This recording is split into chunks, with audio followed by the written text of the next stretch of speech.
دیکھا کہ وہ قرآن پاک کی تلاوت وہ زیادہ کرتے تھے، اور ہمارے یہاں سے جو عاشقان رسول جاتے تھے وہ صحیح پوری نماز بھی نہیں پڑھتے تھے، اور وہ صرف وہ ان کے لیے یہ تھا کہ ہم یہاں آ گئے ہیں، اور رسول اللہ صلی اللہ علیہ وسلم کا وہ فرمان کہ من زار قبری وجبت لہ شفاعتی یا ولو انہم اذ ظلموا انفسهم جاؤک فاستغفر اللہ واستغفر لهم الرسول لوجد اللہ توابا رحیما. وہ سب باتیں ٹھیک ہیں، آپ عاشق رسول ہیں، آپ جنتی جماعت ہیں، ناجی جماعت ہیں، آپ جنت میں جائیں گے، لیکن قرآن کی تلاوت ہمارے اندر نہیں.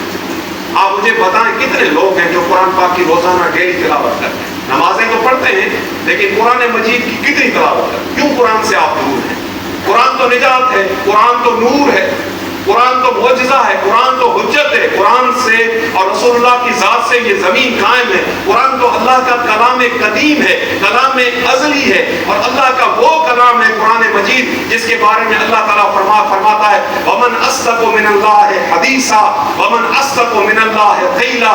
اللہ فرماتا ہے میرے کلام سے زیادہ سچا کس کا کلام ہے، میرے کلام سے زیادہ موزون اور سچا کلام کس کا کلام ہے؟ وہ کلام قرآن مجید ہے، وہ لاریب کلام ہے.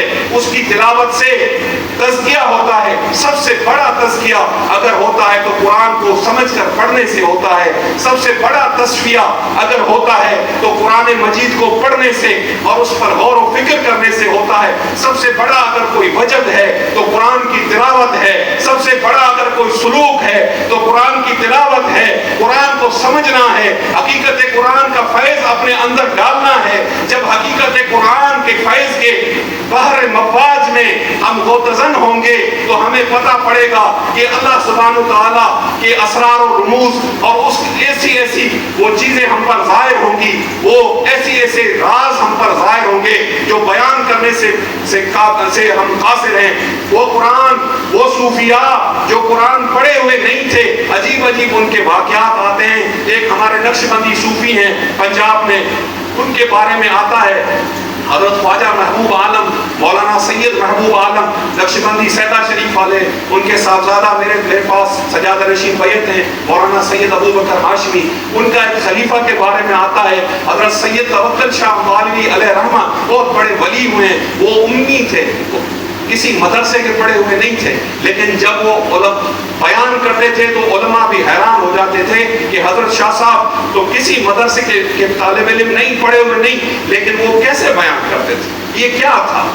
آج آپ اور ہم اپنے ظاہری علم پر ناز کرتے ہیں کہ بھائی میں نے 10 سال مدرسے میں لگائے، میں نے فلاں کورس کیا، میں فلاں شیخ الحدیث ہوں، میں مفتی ہوں، میں فقیہ ہوں، میں فلاں ہوں. لیکن ہم کتابی طور پر ہم وہ لکیر کے فقیر ہیں جو کتابوں میں لکھا ہوا ہے وہی بیان کرتے ہیں. ہمیں یہ پتہ تک نہیں ہے، شیخ الحدیث کو بھی یہ پتہ نہیں کہ یہ میں حدیث بیان کر رہا ہوں، اس حدیث کی سند کیا ہے، اس کی جرح کیا ہے، اس کی تعدیل کیا ہے، اسماء و رجال میں اگر یہ حدیث وہ اس کا کیا مقام اور مرتبہ ہے، وہ بیان. وہ ہم لکیر کے فقیر. آج کل پہلے والے علماء، ہمارے علماء سلف، وہ دونوں علوم کے عالم اور حامل، وہ عارف بھی تھے، وہ عالم بھی تھے، جنہیں اولیاء کاملین کہا جاتا ہے.